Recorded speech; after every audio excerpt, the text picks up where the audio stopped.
లోని లక్షలాది మంది యువతని రెచ్చగొట్టి తెలంగాణలో ఆనాడు అప్పుడున్న కేసీఆర్ గారి ప్రభుత్వం మీకు ఉద్యోగాలు ఇవ్వలేదని, నోటిఫికేషన్లు ఇవ్వలేదని, పరీక్షలు సరిగా నిర్వహించలేకపోతున్నదని, అసమర్థ ప్రభుత్వం అని అవాకులు చెవాకులు పేలి తెలంగాణ యువత మనసు ఖరాబు చేసి తమ రాజకీయ నిరుద్యోగాన్ని తీర్చుకోవడానికి ఆనాడు రాహుల్ గాంధీ గారు, అదేవిధంగా రేవంత్ రెడ్డి గారు, ఈ ఇద్దరు రాజకీయ నిరుద్యోగులు కూడా తెలంగాణలోని యువతని, తెలంగాణలోని నిరుద్యోగుల్ని రెచ్చగొట్టి ఆనాడు ఎన్నో రకాల ఆశల వాతావరణాన్ని కల్పించే ప్రయత్నం చేసినారు.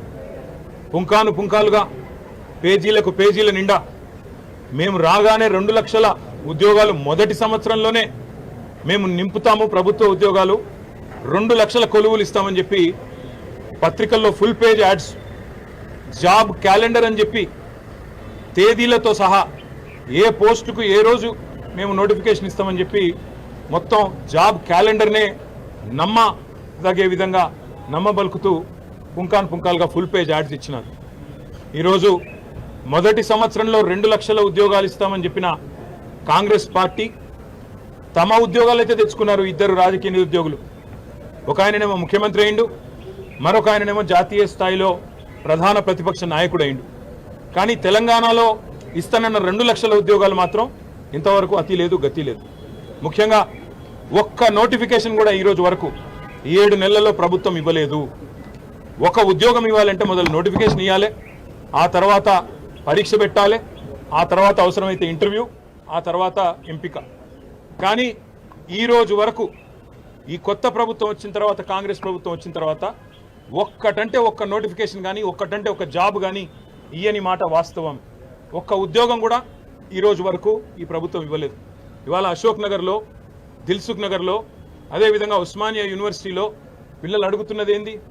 మీరు చెప్పిన మాటనే కదా, 2 లక్షల ఉద్యోగాల సంగతి ఏంది అని అడుగుతున్నారు. ఒక్క నోటిఫికేషన్ ఎందుకు ఇవ్వలేదని అడుగుతున్నారు. జాబ్ క్యాలెండర్ ఏమైంది అని అడుగుతున్నారు. గ్రూప్ 2, గ్రూప్ 3లో పోస్టులు పెంచుతామన్నారు, దాని సంగతి ఏంది అని అడుగుతున్నారు.